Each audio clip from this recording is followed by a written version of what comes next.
Welcome back. Your man Diamond K in here. Of course, the Diamond K Show on fire-tv.com. Thank you for joining me. Thank you for tuning in.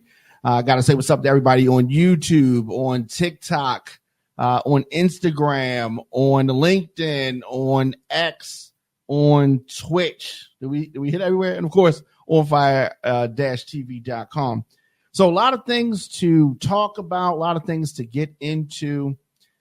And it is always sad when we have to talk about police shootings.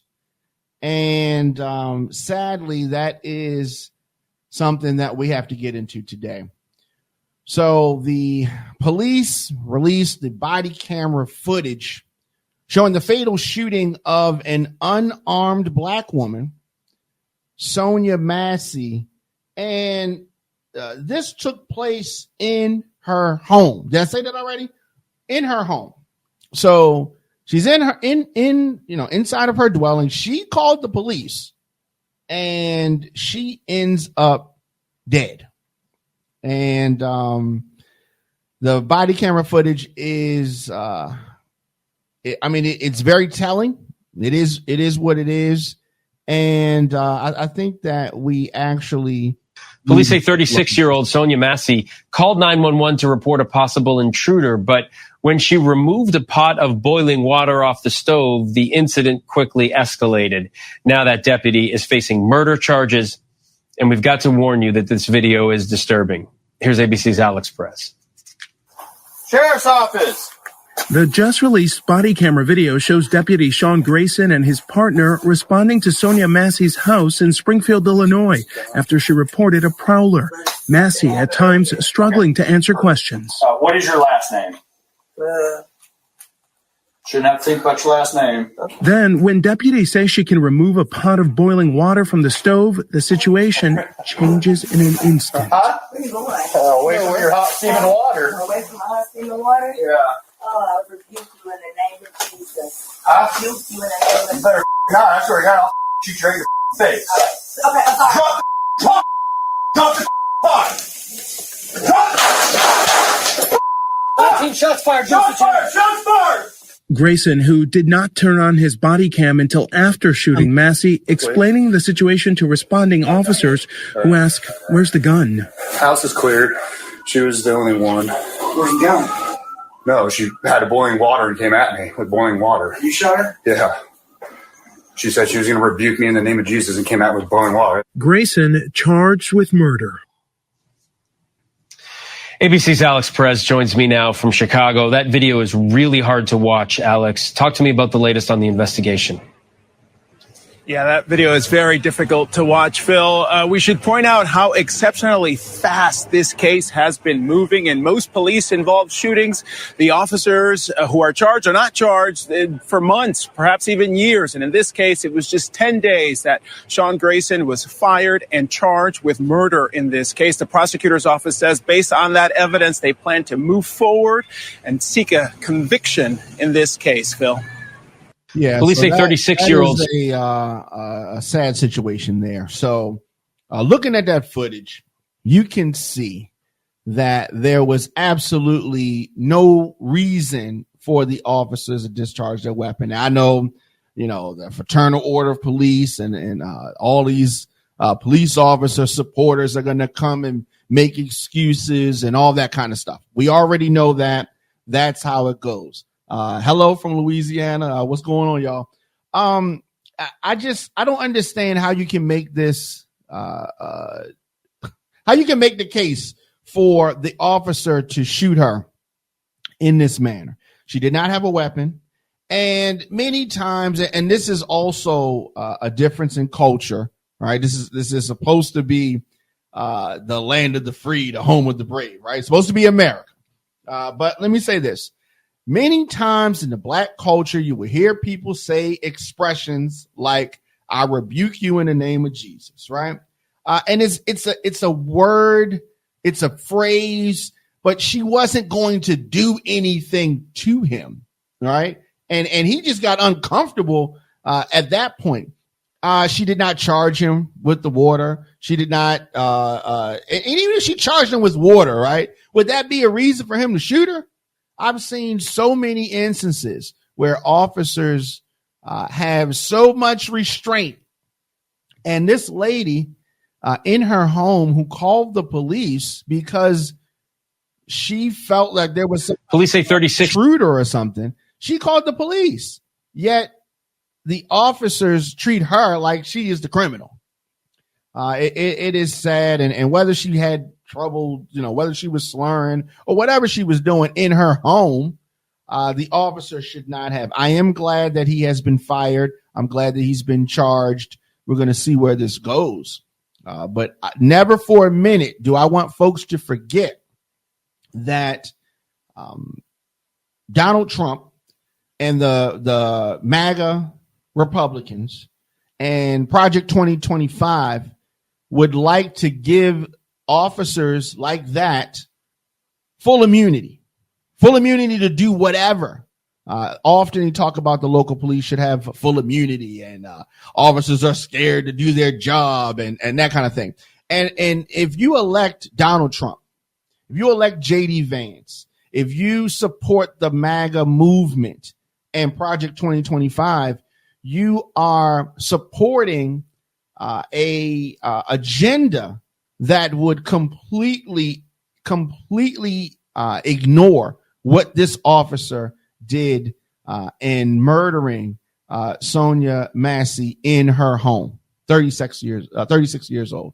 And it is a sad situation. So we have to be clear-eyed about this and understand what we are supporting. A lot of folks have to reconcile with their racism, the fact that you don't want to see a black woman, a minority woman, as the president. You got to put that aside. This is about voting in what is in your best interest. You have to put aside your sexism. You can't have a woman. No, you got to put all that aside. We're talking about what is in your best interest with regards to your vote. And I think that there are many examples of it. And this happens to be one example. This Illinois woman killed by a police officer. And he's going to get on the stand. And he's going to say he was in fear for his life because she had some boil in the water. Right. She asked to go, get the water, whatever. They gave her permission to do that. And then the officer just, freaked out because she said, I rebuke you in the name of Jesus. A lot of times you'll hear women say, especially black women, you say something crazy. They, I rebuke you in the name of Jesus. It's just an expression. It is just an expression. But this officer took it to 10. I just, often, we'll see black males shot and that is very disturbing. And it is just as surprising and just as disturbing when we see a woman shot same way. But definitely let me know your thoughts, of course, in the comment section. Instagram, Facebook, Twitter, LinkedIn, TikTok at The Diamond K Show, of course. onfire-tv.com is where you go. You want to become a member, get additional content and support our movement. onfire-tv.com/join. On YouTube, hit that subscribe button. DJ Diamond K on YouTube. Also, djdiamondk@gmail.com. You need to send me something. You can also advertise your product, service, or event with On Fire TV. Sponsorships can include on-air mentions, social media posts, digital commercials with links to your product, and much more. And you can get all that information on fire-tv.com. So we're going to continue to follow this story with regards to Sonya Massey. After 10 days, the officer has been fired, charged, and we're going to see where this goes. I'm still skeptical. Yeah, they charged him. I've seen a lot of people charged, but I'm definitely not. I don't know where this is going to go. Right. And I know it's happened fast and all of that. And I really appreciate that. But we have a lot more to see before I'm willing to say that, justice has been served and all that good stuff. So, but if you feel differently, I definitely want to hear from you at the Diamond K Show on fire-tv.com. So we have been talking about it and the amount of money, because many folks were saying, "Oh, Kamala's not," and I heard some people say Kamala's not ready. What do you mean Kamala's not ready? They're talking about Kamala Harris, the vice president, current vice president, is some way not ready. Not ready for what? They try to say that she's not ready to be president. Now, let's keep this in mind. Kamala Harris has been a prosecutor. She's been an attorney general. She's been the vice president. How is she not ready? Donald Trump had no political experience whatsoever when he was elected. No political experience whatsoever. She has a lot more political experience than he has, and she is more than ready. So with fundraising, she's broken fundraising records. Now, we're not talking about just for the 2024 campaign. We're talking about ever, any election. She's broken records. Yesterday, one day after President Biden dropped out of the 2024 race, the Harris for President campaign, which has gained a lot of momentum, which has folks excited, the Harris for President campaign announced it had raised $81 million over the course of 24 hours, making it the largest 24-hour haul by any candidate in presidential history. So folks are excited about Kamala Harris, and the MAGA folks, the Trump supporters, are nervous. They are scared. They are shook. First of all, you should have been prepared for this. You should have been prepared for this. It is ironic. It is ironic that Donald Trump has gotten what he wanted. They wanted Joe Biden to drop out. Oh, he was Sleepy Joe. He was this. He was that. And they thought that they were just going to beat up on this man with the age comments and the all of these type of attacks. But now look at it. Now Donald Trump, the motor mouth, is the oldest presidential nominee in the history. He is older. Donald Trump is older now than Ronald Reagan was when he left the White House, and he had dementia, right? So Biden, let's be clear, Biden was not the nominee yet. He was the presumptive nominee. The convention had not taken place yet. He stepped down before that time, and his vice president has stepped up and is the presumptive nominee. Trump wanted to run against Biden so bad,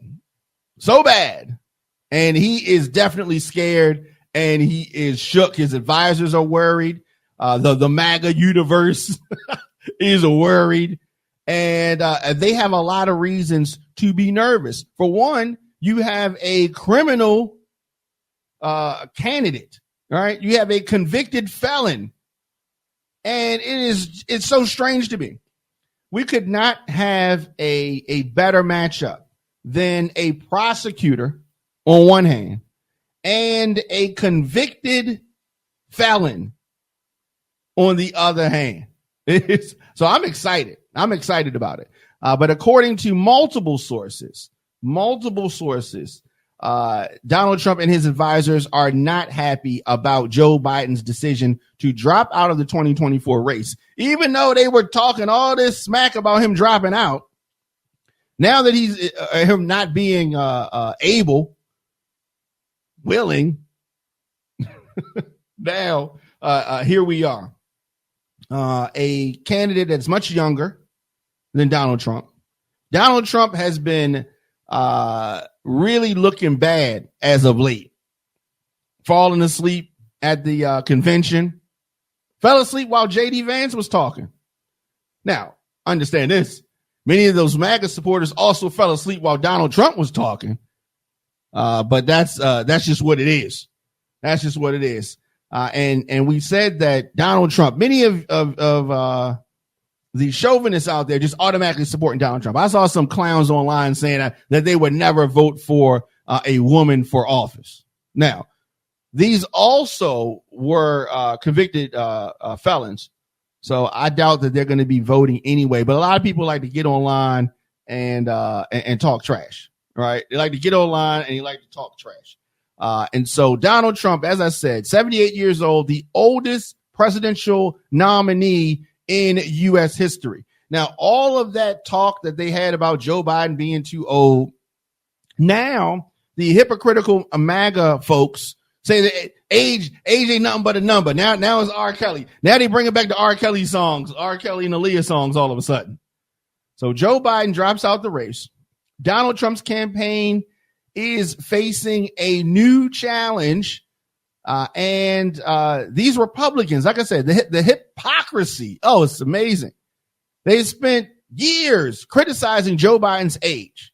Now the oldest person in U.S. history to be nominated for the presidency by a major party is Donald Trump. And when we talk about being unfit for office, he is the poster child for that. A poster child for being unfit. Donald Trump, that is. So we've been putting it out there on social media, and I wanted to know who folks were voting for. And of course, just being online, this is not by any means is this a representation of you voted. This is just for on fire TV purposes. But we asked, who would you be voting for in the 2024 presidential election? And interesting. We got a lot of interesting comments. All right. Tracy from Icon Entertainment says the queen, not the clown. And Brian with the lyrics says anybody but Trump. And a lot of folks, Kamala Harris, Kamala all the way, Kamala all day, Kamala. Someone else, Supercat said, first female president of America, and Kamala, more Kamala. Lot of of that, and I do say this: I do have MAGA supporters on my timeline pretty often. So I know that there's some out there that they feel differently. Oh, Kamala this, Kamala that. But it is an interesting time. And the Democratic National Convention starts August the 19th. We will be streaming that. And this is a convention that folks are going to be excited about. Folks have not been this excited in a long time. Now, it is a mix of Kamala. It is a mix of a fear of Trump and the MAGA agenda and the Project 2025 platform, and all of that is all mixed together. And Kamala Harris is a great candidate as well. She's a great candidate, and we have to understand this is how it all unfolded, right? Is this the way we would have wanted it to go? It sounds like a Tyler Perry movie, right? It's like The Oval or something, the way that everything has gone. But it is what it is. We have to deal with that. I am excited about it. But Donald Trump is terrified of Vice President Kamala Harris. And he's terrified because she is going to be able to make the case and put his violent misogyny in the spotlight, in the forefront, front and center, and be able to make that case in a way that Joe Biden could not do, and probably was unable to do for probably 15 years, in the way that it needs to be made, and be able to communicate it the way that it needs to be done. And so that is interesting. And speaking of Biden, Joe Biden is going to address the nation tomorrow, 8 p.m., and he's going to be talking about his decision to drop out of the 2024 race. So he's going to be speaking to folks 8 p.m. We will be streaming that and then talking about his statement immediately following that. So he's had COVID. He's had time to reinvigorate himself. He has not been seen since July 17th. He did do a call in at Kamala's press gathering yesterday. But this is going to be the first time that we've seen the president since his COVID announcement, and that's going to be tomorrow, Wednesday at 8 p.m. And that he's going to be coming from the White House. So that's going to be interesting. I'm looking forward to hearing what he has to say and all that kind of stuff. And speaking of what someone has to say, we have this statement from Kamala Harris. And this statement is what she issued after becoming the presumptive Democratic nominee. How's it going, Septimius? The presumptive Democratic nominee for president. She said this is Vice President Kamala Harris. When I announced my campaign for president, I said I intended to go out and earn this nomination. Tonight, I am proud to have secured the broad support needed to become our party's nominee. And as a daughter of California, I am proud that my home state's delegation helped put our campaign over the top. I look forward to formally accepting the nomination soon. So she's excited, and I can understand why she is. She continues, I am grateful to President Biden and everyone in the Democratic Party who has already put their faith in me, and I look forward to taking our case directly to the American people. This election will present a clear choice between two different visions.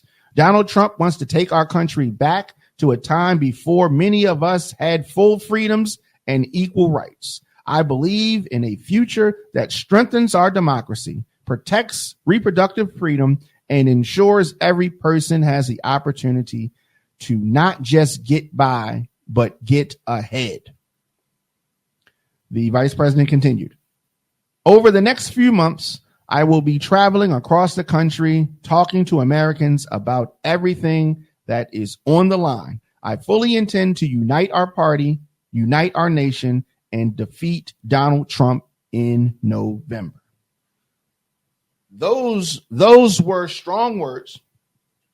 I really like the message that she has here. There's an underlining message of unity. Reproductive rights, something that I think that Joe Biden really struggled with. I think that he struggled with talking about, abortion care, abortion rights, women's right to choose. I think that he was uncomfortable with it. He's an old school guy, and I think that he was just uncomfortable with it. It is a major, major issue in America. Women have the right to choose. And who else to make the case for the importance of women's reproductive freedom than a mother, than a woman? Who's better to make that case? And then she's going to be making it against someone like Donald Trump, who has gone around parading around happy, conjovial about taking away or the part that he played in the reversal of Roe versus Wade. So I think that is very interesting. That is where we are right now. Very, very interesting. All right, so we're going to do is we're going to take a quick break, and then we're going to come back because there's something I wanted. I wasn't going to talk about this next story about Brittany Griner. I wasn't going to talk about it, but I've gotten a lot of emails about it, and as we went on air today, I said I'm going to touch on it. So we're going to talk about Brittany Griner and her statements in an interview, and we're going to do that right after this.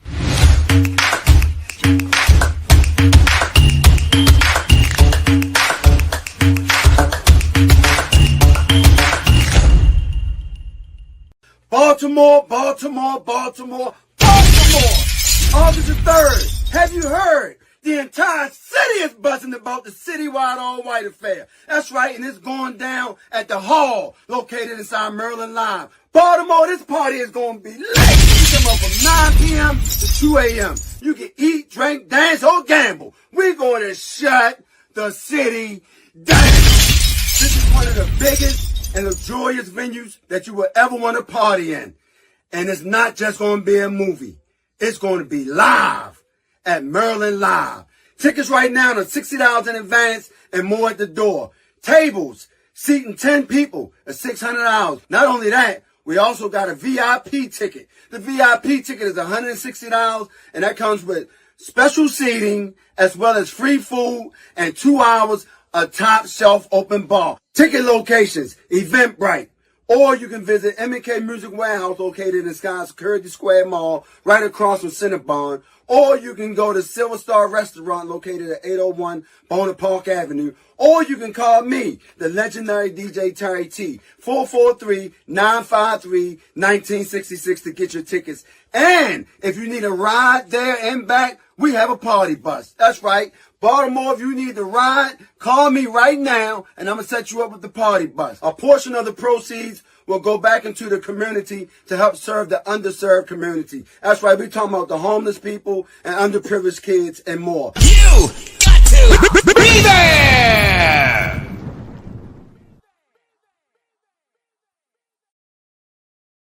Welcome back. You man Diamond K in here, of course, the Diamond K Show on fire-tv.com. Booking info, djdiamondk@gmail.com. Of course, you want to advertise with us, you can get sponsorship information at onfire-tv.com/advertise. And we had this post. I put it out there. I guess this was yesterday. Yeah, this was yesterday. And it's about the basketball player Brittany Griner, right? And what I thought was it was interesting. First, let me say this. You can call yourself whatever you want to do. How's it going? You can call yourself whatever you want. Nurse Betty. You can call yourself whatever you want, right? Someone can do that, and it doesn't bother me at all. And so that's why I wasn't even going to comment really on this story other than we put it up on social media, and it was about the WNBA star, Brittany Griner. So she and her lovely wife are expecting a child.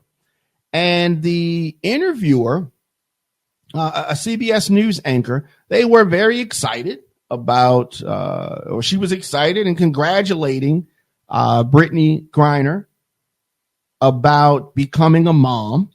And she corrected her like, no, I'm pops. I'm about to be a pops. And so it was polite with her correction. But many folks that I've seen online have a lot of thoughts on this. And I thought it was interesting. So like I said, folks can call themselves whatever they want. You know what I mean? Like if you want to be, you call yourself whatever, right? But some of the comments you can see, and this is on Facebook, but of course on Facebook, I am Dr. Diamond K on Facebook. But the On Fire page is up as well, and the Diamond K Show page as well. All right. So someone says that she was always a dude. You know, okay, right? And somebody else says they're going to mind their business. Somebody else says definitely a mom, but okay. Now, of course, we all know that this is a mother, and this is I don't know. I understand. I'm a little torn on this because I understand her desire to be called whatever she wants. But then they're raising a child, and then clearly these are two women, and I don't know. It's a little confusing for me. And so somebody says congratulations, and I do feel congratulations are in order. And maybe I'm doing too much thinking about it because I'm getting a headache just trying to think about it. China says that this is mental illness, and I'm assuming that she's referring to Brittany Griner and her wanting to be called a pops. And looks like Tyra Luckett says both of you are women. That poor kid is going to be teased, beat up, and some more. It would benefit that child if you just let them have two moms. Do you really think about the mental damage that we do to our own kids? She said. And I thought that statement was profound. And so she's talking about the mental damage.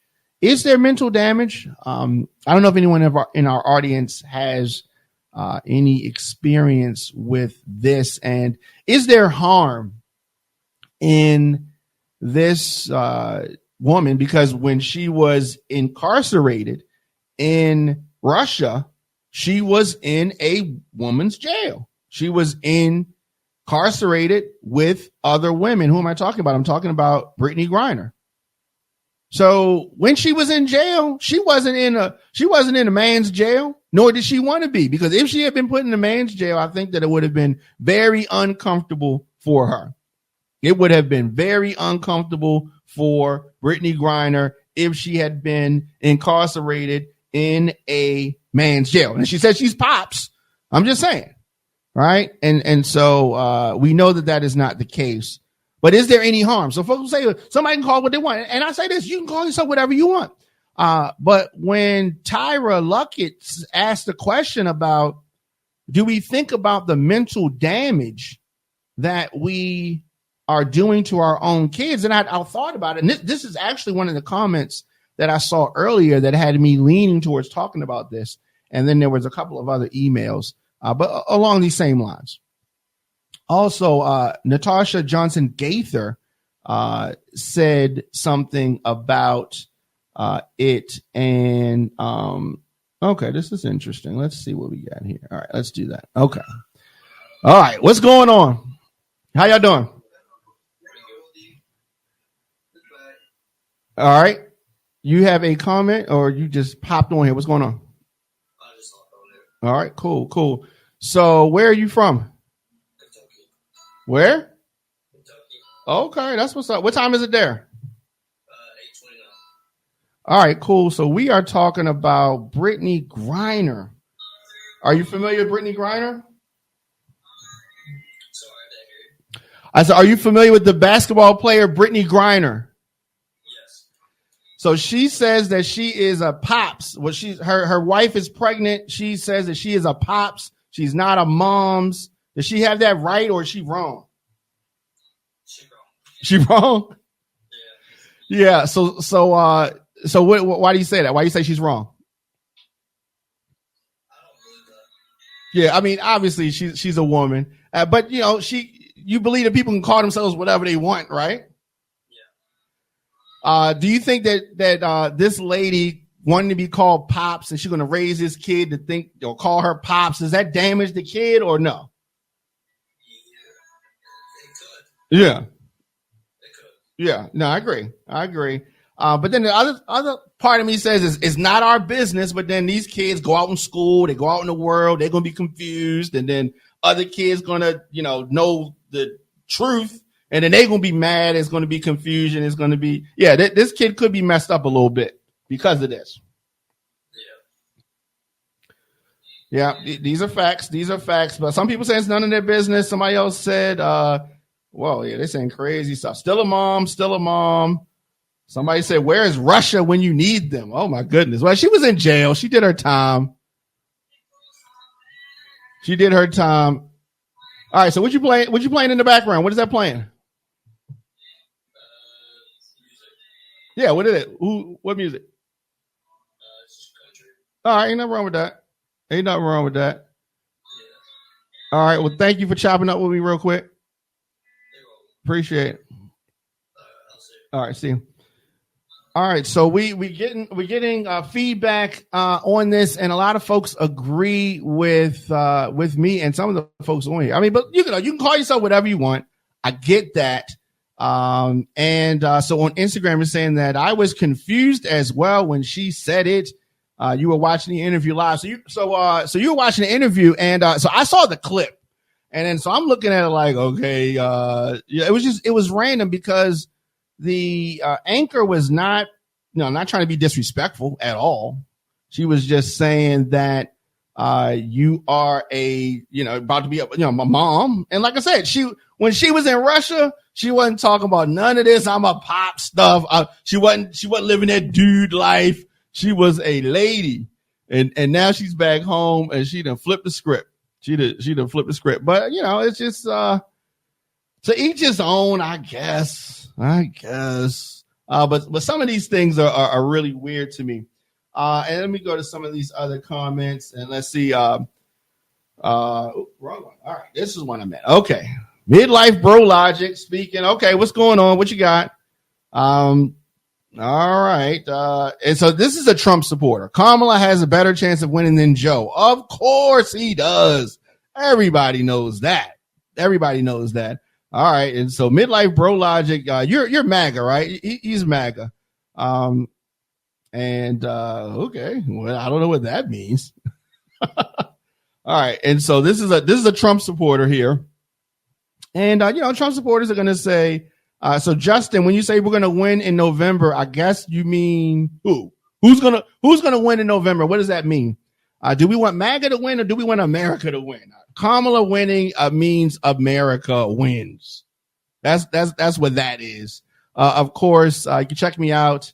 I am here 6 p.m. Most days. Now, depending on what else is going on, but we'll be here tomorrow. We're going to have a special interview with someone from the Baltimore Peace Project. So formerly known as Ceasefire. And so we're going to be talking about the upcoming event where they want to encourage folks to be peaceful. All right. And so we're going to be talking about that and that whole project, which I think is a great thing. And that's going to be tomorrow at 6:30 and then 6 o'clock. We're going to be talking about the top news stories of the day. And then we're going to be waiting for Joe Biden to make his comments and all of that. So last thing before we get out of here. Secret Service Director Kimberly Cheadle has resigned over the Trump shooting outrage. They had her, grilled yesterday, but she resigned today after the outrage over Secret Service's failure to prevent the attempted assassination. And let me say this. Secret Service was trying to throw the local police under the bus. Like they were blaming it all on them. But the former President Trump, of course, had a campaign rally earlier this month, and Cheadle's resignation, which was first reported by NBC News, came a day after she was blasted by House committee members, this hearing of the Secret Service actions from that July 13th rally. And so Cheadle was rejecting calls at the hearing for her to resign. But she couldn't get away from it. And as you saw, they pressured Joe Biden to get out of there. And this lady was pressured as well. Cheadle wrote a letter to the Secret Service staff saying, in light of recent events, it is with a heavy heart that I have made the difficult decision to step down as your director. I don't know. The Secret Service sole mission, I assume, is to protect the nation's leaders and their families. And while Trump was not injured significantly, I don't know for sure. We don't know for sure if he was actually hit with a bullet. All the folks around him were hit with plastic. He claims to have been hit with a bullet. No doctor has told us that. We have not seen evidence of that. We saw a little bit of blood at the scene, but an AR-15 is going to take the ear off. Trump's ear is completely intact, at least mostly intact. So I don't know. But anyway, the scrutiny over the last week, this is coming from Cheadle. The scrutiny over last week has been intense and will continue to remain as our operational tempo increases, she wrote. As your director, I take full responsibility for the security lapse And it was definitely a security lapse. It was definitely a security lapse. So Homeland Security Secretary Mayorkas has appointed Secret Service Deputy Director Ronald Rowe to serve as the acting director for the agency until a permanent director is selected by President Biden. So that is interesting. And we have seen how close a 20-year-old got to nearly killing Donald Trump. And so somebody's got to take the heat for it. So somebody got to take the heat for it. And the local police in Pennsylvania was not going to be good enough. Local folks in Pennsylvania was not going to be good enough. So that is pretty much how I thought it would go. I knew it was going to be somebody. And when they hauled her in front of Congress yesterday, I said, she is not long for that job. She is getting ready to be up, out, and she is gone. So just like that. Just like that. All right. Let me know your thoughts, of course, in the comment section, Instagram, Facebook, Twitter, LinkedIn, TikTok, at The Diamond K Show. Of course, onfire-tv.com. I will be back here tomorrow. As I said, we're going to have a special guest from the Baltimore Peace, formerly known as Ceasefire. We're going to be chopping it up with somebody about that spectacular movement that is going on and the upcoming weekend. Of course, on Facebook, you can check us out and also watch us live at onfire-tv.com/watch. Can do that. I am here weekdays, and we're going to get out of here. Definitely. But it has been real. You can always support us onfire-tv.com/join. And I will see you guys tomorrow.